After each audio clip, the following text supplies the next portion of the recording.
Okay, you're walking through the produce aisle. You load your cart with fresh veggies. Wait, hold on a second, Jimmy. Have you ever thought about maybe just planting your own veggies? I have. Yeah? I have. Yeah? I have been accused of having a brown thumb, though. Oh, really? Yeah. I cannot believe that.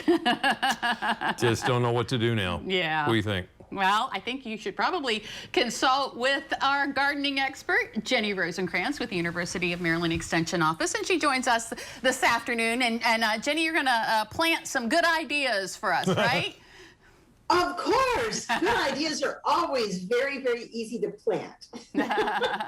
So what's the process?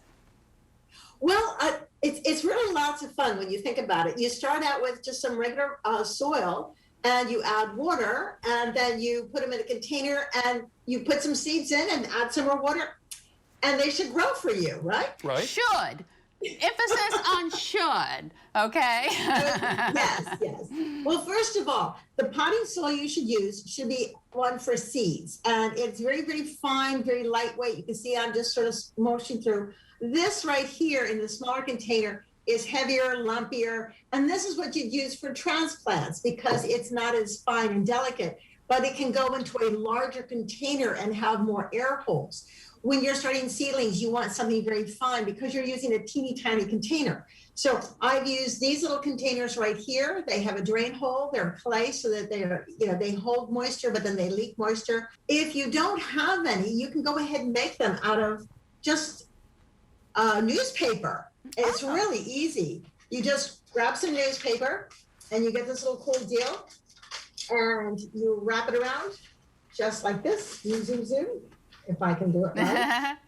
It's really. And it's super, super easy. And then you kind of squish the top, and there you are. You've got a little container that doesn't cost anything, which I like. Yeah, and So you're recycling, so that's a good thing too.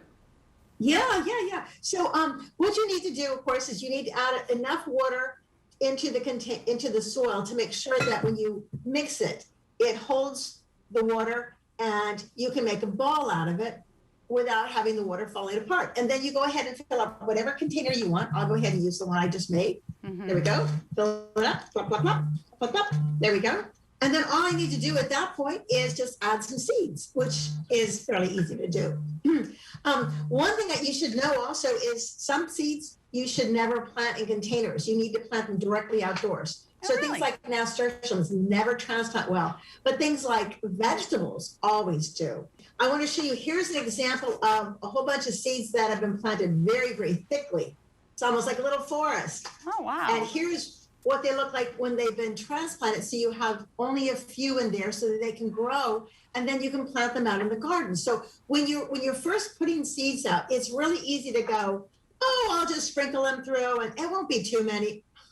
Look at that sucker. It's huge.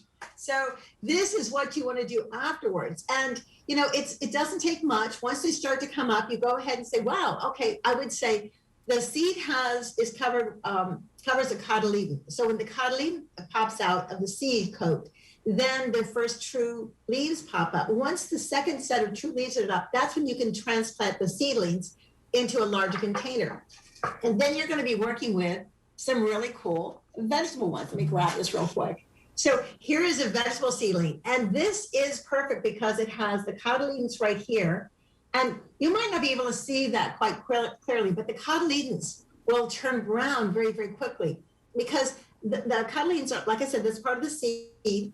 And that's the peanut butter and jelly sandwich that the mother plant put together so that when the seed first germinates and the root goes down into the ground, that cotyledon will go ahead and share some of the nutrients with the root, saying, go down, find water, find nutrients. And then the rest of the cotyledon sends to the new little leaves, come on, spread your leaves, pull in the sunshine, and start growing. So it provides the food until the roots have really firmly established, which is really cool. So when you say something like this is perfect. The other thing when you're doing seeds, label them. Ginny Rosenkranz, thank you so much for sharing the wisdom. Thank you for having me to share my friends.